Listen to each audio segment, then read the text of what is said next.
الحمد لله وكفى وسلام على عباده الذين اصطفى أما بعد فأعوذ بالله من الشيطان الرجيم بسم الله الرحمن الرحيم يا أيها الذين آمنوا اذكروا نعمة الله عليكم إذ جاءتكم جنود فأرسلنا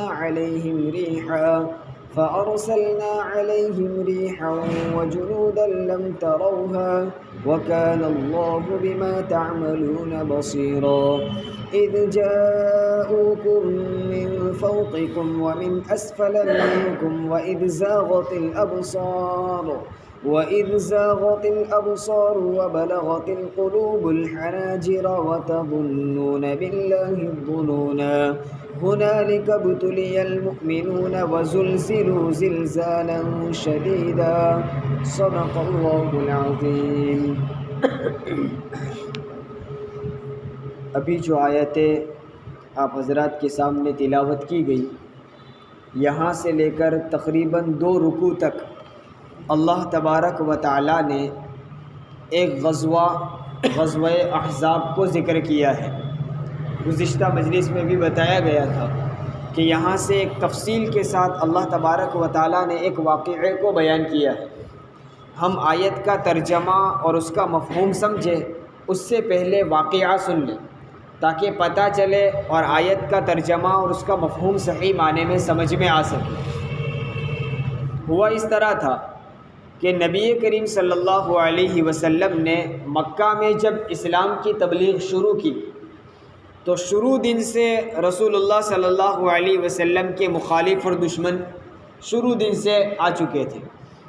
بالکل ابتدا میں تو حضور صلی اللہ علیہ وسلم نے 3 سال تک خفیہ دعوت دی.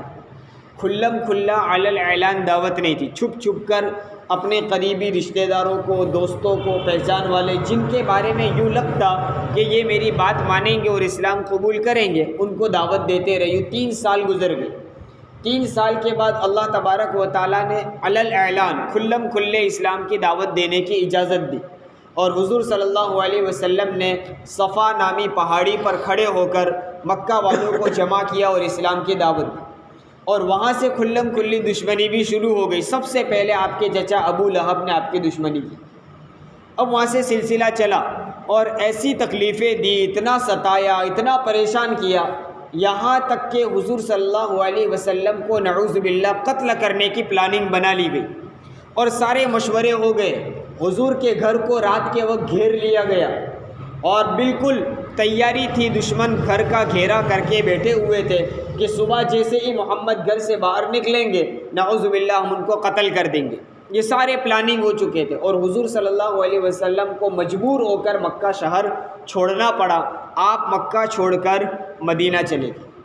اب دیکھیے، جب تک آپ مکہ میں تھے وہاں تک آپ کے دشمن مکہ والے تھے، اور مکہ کی قوم بالکل جاہل تھی. ان کے پاس علم نہیں تھا، آسمانی علم بھی نہیں تھا. وہ جانتے نہیں تھے نبی کون ہو سکتا ہے، اس کی کیا نشانیاں ہیں، اس کا کوئی علم نہیں تھا. حضور صلی اللہ علیہ وسلم سے پہلے موسیٰ علیہ السلام، عیسیٰ علیہ السلام پر آسمانی کتابیں نازل ہوئی تھی، توریت اور انجیل. اور ان کتابوں میں حضور صلی اللہ علیہ وسلم کے آنے کی خوشخبری اور آپ کی نشانیاں بھی تھیں. اور ان کتابوں میں لکھا تھا کہ جب وہ آخری نبی آئے تو تم ان کی بات ماننا اور اسلام قبول کرنا.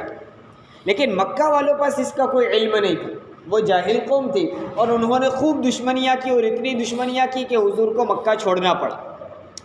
اب آپ مکہ سے مدینہ تشریف لے گئے تو مدینہ میں جہاں اوس و خزرج کے قبیلے آباد تھے وہیں یہود بھی رہتے تھے. یہود جو ہے توریت کو ماننے والے، موسیٰ علیہ السلام کو ماننے والے اور توریت پڑھنے والے لوگ تھے. ان کو معلوم تھا آخری نبی کون ہوگا، ان کی کیا کیا نشانیاں، سب معلوم تھا. چاہیے تو یہ تھا کہ وہ لوگ حضور صلی اللہ علیہ وسلم پر ایمان لے آتے، لیکن جب حضور مدینہ گئے تو ان یہودیوں نے بھی حضور کی مخالفت شروع کر دی، دشمنی کر لی. وجہ یہی تھی کہ وہ یوں چاہتے تھے کہ وہ آخری نبی ہمارے اندر سے ہونا چاہیے، ہمارے قبیلے اور ہمارے خاندان میں سے ہونا چاہیے. ہم یہودی ہیں، ہم موسیٰ علیہ السلام کو ماننے والے ہیں، ہمارے پاس توریت ہے تو قرآن بھی ہمارے خاندان میں آنا چاہیے. بس یہ صرف خاندانی دشمنی تھی. ورنہ بالکل پکے یقین کے ساتھ ان کو معلوم تھا کہ آخری نبی ہے، اس کے باوجود انہوں نے اسلام قبول کیا نہیں اور حضور کی دشمنی کر لی۔ یہ یہود جو تھے وہ 3 قبیلے یہود کے آباد تھے مدینہ میں، قبیلہ بنو قریظہ، بنو قینقاع اور بنو نذیر۔ حضور صلی اللہ علیہ وسلم مدینہ تشریف لے گئے تو یہودیوں کے علاوہ دوسرے بہت سارے لوگوں نے اسلام قبول کیا، اور اب آہستہ آہستہ مسلمان بڑھنے لگے تو مدینہ میں اسلامی حکومت قائم ہوئی۔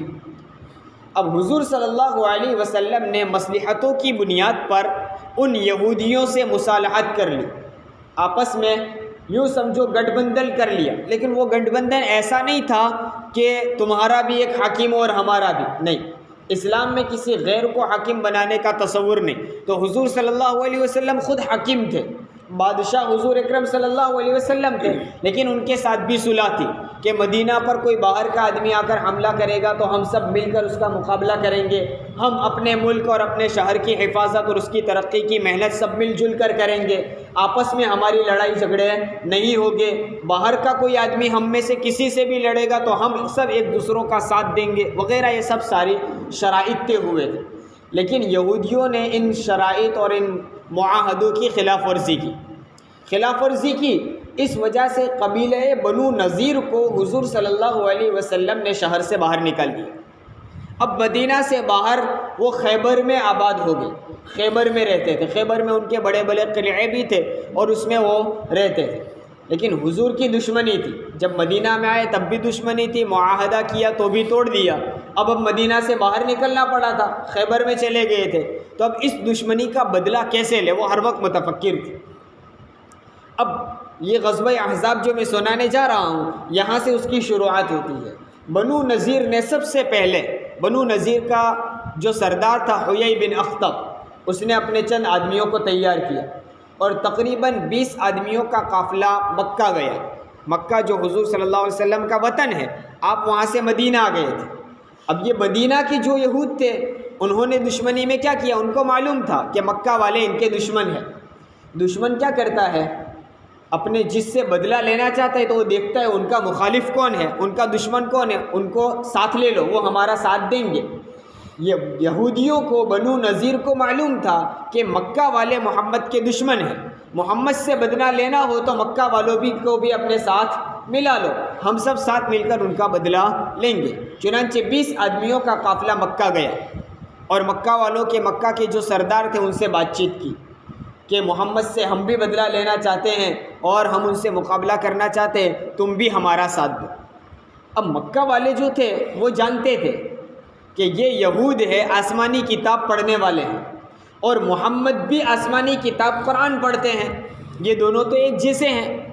اور مکہ والوں کا کہنا یہ تھا کہ ہم تو بتوں کی، پتھروں کی پوجا کرتے ہیں، اس لیے ان کو ہوا کہ یہ ہمارے پاس مدد لینے کے لیے آئے تو ہیں، لیکن ہے تو انہی کی طرح آسمان کی کتاب کو ماننے والے، ہو سکتا ہے ابھی ہمیں کہیں کہ محمد سے مقابلہ کرو اور ہم سب ساتھ میں مل کر ان کا مقابلہ کرتے ہیں، لیکن ممکن ہے مکہ والوں کو یہ خوف ہوا کہ ہو سکتا ہے ہم محمد کی دشمنی کے لیے باہر نکلیں، مقابلے کے لیے نکلیں اور یہ یہودی ہم سے الگ ہو جائے، اس لیے انہوں نے یہودیوں سے کہا کہ دیکھو تمہیں معلوم ہے ہمارا اور محمد کا جو آپس میں جھگڑا ہے وہ جھگڑا دین اور مذہب کا ہے، ہم بتوں کی مورتیوں کی پوجا کرتے ہیں اور محمد آسمان کے دین کو مانتا ہے اور تم بھی آسمانی کتاب کو پڑھتے ہو، تو تم تو ان کے ساتھ ہو، پھر ہماری مدد لینے کے لیے کیسے آئے ہیں، تم ہمارے بارے میں کیا خیال رکھتے ہو، ہم مورتیوں کی پوجا کرتے ہیں۔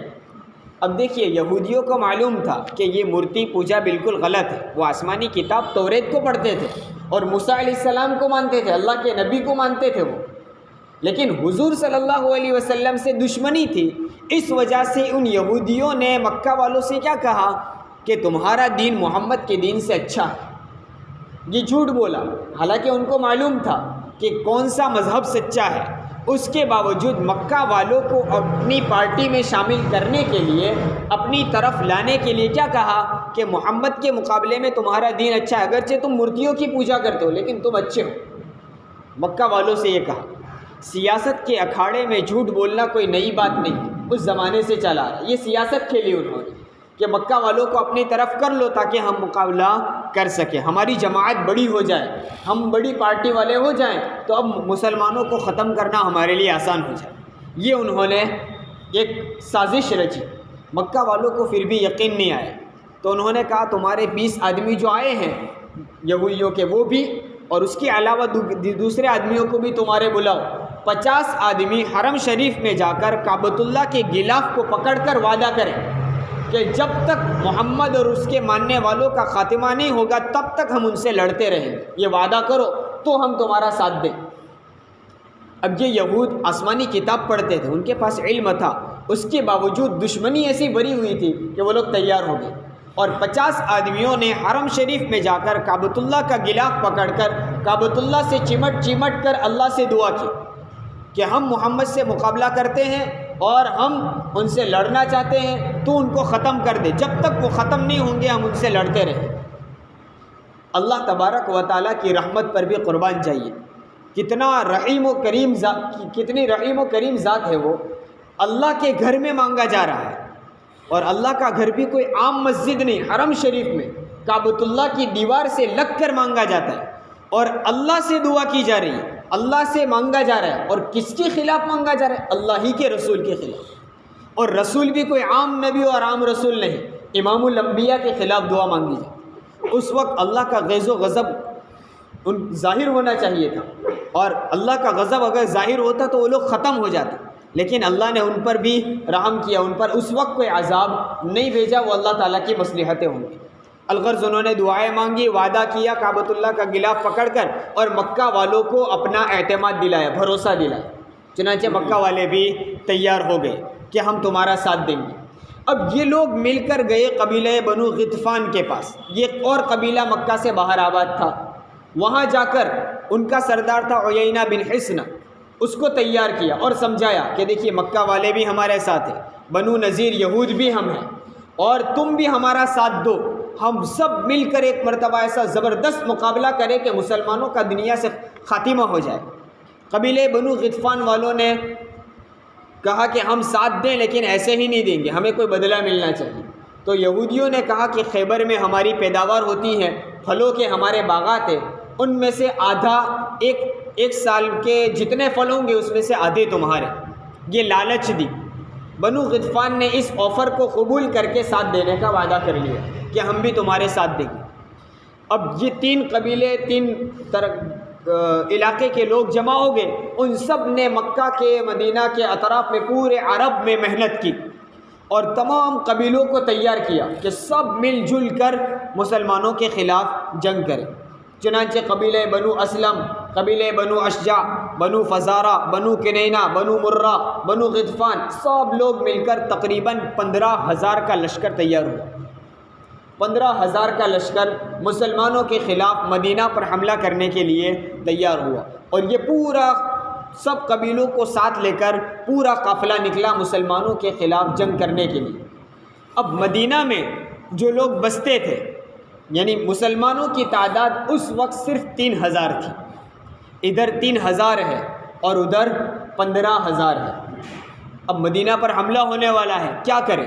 نبی کریم صلی اللہ علیہ وسلم نے صحابہ کو جمع کیا اور مشورہ کیا۔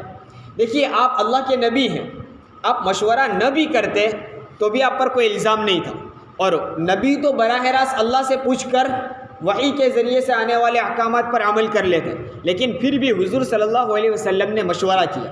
کیوں؟ تاکہ امت میں بھی مشورے کی سنت زندہ ہو، بغیر مشورے کے کوئی فیصلہ نہ کیا جائے۔ مشورے میں خیر ہوتی، امیر کو بغیر کسی کی رائے لیے فیصلہ کرنے کی اجازت ہے۔ حضور صلی اللہ علیہ وسلم سب کے امیر تھے، بغیر رائے لیے فیصلہ کر سکتے تھے، لیکن مشورے میں خیر ہے، اس لیے حضور صلی اللہ علیہ وسلم نے صحابہ سے مشورہ لیا کہ کیا کرے، آخر کار یہ لوگ آ رہے ہیں اور 15,000 تقریباً لشکر ہے، اور ان کے پاس ہتھیار، ان کے پاس سواریاں، سارے مال و اسباب، یعنی ظاہری اعتبار سے سارے اسباب ان کے پاس موجود ہیں، اور ہمارے پاس تو کچھ بھی نہیں ہے، ہماری تو حکومت بھی کمزور ہے۔ جس حکومت کی پبلک صرف 3,000 ہو وہ حکومت کیا کر سکتی؟ پھر مشورہ کیا، وہ صحابہ کرام رضوان اللہ علیہ مجمعین تھے، فوراً تیار ہو گئے، کہا کچھ بھی ہو، اگر ہمیں جان دینی پڑے دے دیں گے، اور انہوں نے اس بات کا عہد کر لیا، وعدہ کیا کہ ہم مقابلہ کریں گے۔ اسلام میں کبھی قلت و کثرت پر، کمی بیشی پر فیصلہ نہیں ہوتا ہے۔ یہاں 3000 ہے، ادھر 15000 ہے، لیکن یہ فیصلہ نہیں کیا کہ بھائی ہم 3000 ہے، کیسے لڑ سکتے ہیں، نہیں لڑنا ہے، صلح کر لو وغیرہ، کچھ نہیں۔ الغرض وہ لوگ تیار ہو گئے۔ اب مقابلہ کرے تو کیسے کرے؟ ظاہری اسباب کی بھی اسلام اس سے منع نہیں کرتا ہے، آپ اسباب اختیار کر سکتے ہو۔ اب صحابہ سے مشورہ ہوا کیا سبب اختیار کیا جائے، کیسے مقابلہ کیا جائے، کیسے اپنا بچاؤ کیا جائے اور کیسے اپنے ملک کی حفاظت کی جائے۔ تو ان صحابہ میں ایک صحابی تھے حضرت سلمان فارسی رضی اللہ تعالیٰ عنہ، یہ فارس کے رہنے والے تھے۔ چونکہ مسلمان تھے جو مدینہ میں، ان میں سے یا تو وہ لوگ تھے جو پہلے سے مدینہ میں رہتے، ان کو انصار کہتے ہیں، یا وہ لوگ تھے جو مکہ سے ہجرت کر کے آئے تھے، ان کو مہاجر کہتے ہیں۔ سلمان فارسی رضی اللہ تعالیٰ عنہ نہ مدینہ کے ہیں نہ مکہ کے، فارس کے رہنے والے تھے، اس لیے نہ وہ مہاجر تھے نہ انصار تھے، لیکن وہ فارس سے آئے ہوئے تھے، انہوں نے وہاں کے علاقے کی ساری باتیں وہ جانتے تھے۔ تو حضور صلی اللہ علیہ وسلم کو مشورہ دیا کہ ہمارے یہاں فارس میں ایسا ہوتا ہے کہ جب کسی دشمن کا خطرہ ہو تو اپنے شہر اور ملک کی حفاظت کرنے کے لیے ہم ملک کے ارد گرد خندق کھود دیتے ہیں، بڑی کھائی کھود دیتے ہیں تاکہ وہ لوگ اندر نہ آ سکیں۔ اب اس زمانے کے مقابلے تو زمین پر ہی ہوا کرتے تھے، ہمارے زمانے میں ہوائی جہاز اور دور بیٹھ کر بھی مقابلے ہوتے، اس زمانے میں تو ایسا نہیں تھا، آدمی کو چل کر آنا پڑتا تھا، اس لیے خندق کھود لی جائے تاکہ ہمارے شہر میں کوئی داخل نہ ہو سکے۔ عرب کے لوگوں نے کبھی خندق دیکھی نہیں تھی، اور اس طرح کا مقابلہ اور اپنے شہر کی حفاظت خندق کھود کر کرنا کبھی انہوں نے سوچا بھی نہیں تھا۔ یہ سلمان فارسی رضی اللہ تعالیٰ عنہ نے رائے دی اور حضور صلی اللہ علیہ وسلم نے ان کی رائے کو قبول کیا۔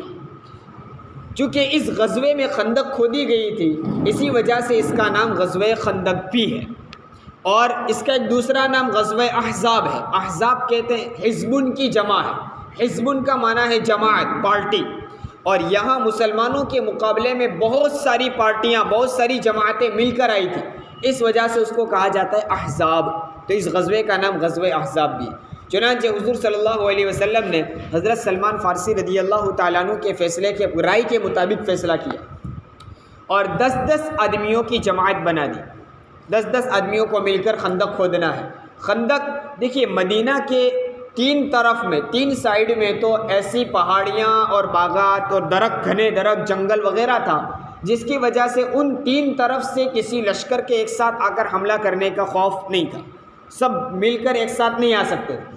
ایک سائیڈ ایسی تھی جہاں سے آ سکتے تھے، اس لیے پورے مدینہ کی ایک طرف میں یہ خندق کھودی گئی جو تقریباً 3.5 میل تھی۔ 3.5 میل آج کل کے اعتبار سے تقریباً 6-7 کلومیٹر بنتے ہیں۔ یہ 6-7 کلومیٹر کی خندق کھودی گئی اور حضور صلی اللہ علیہ وسلم نے خود اپنے ہاتھوں سے نشان بنایا کہ کس جگہ پر خندق کھودنی ہے، کتنی چوڑی رکھنی ہے اور کہاں سے کہاں تک کھودنی ہے۔ یہ حضور صلی اللہ علیہ وسلم نے نشان بتا دی۔ 3.5 میل اس کی لمبائی تھی، چوڑائی اور گہرائی کتنی تھی اس کی تفصیل کتابوں میں نہیں ملتی، لیکن اتنا کہا جا سکتا ہے کہ اتنی چوڑی اور اتنی گہری انڈی تھی کہ کوئی آدمی آسانی کے ساتھ اس کو پار نہ کر سکے، تبھی تو وہ کام دے گی، اور لشکر اس کو پار کر سکتا نہیں تھا، گھوڑے کے ذریعے سے بھی چھلانگ لگا کر کوئی خندق کو پار نہیں کر سکتا تھا، اتنی چوڑی اور اتنی گہری یعنی انڈی خندق کھودی گئی۔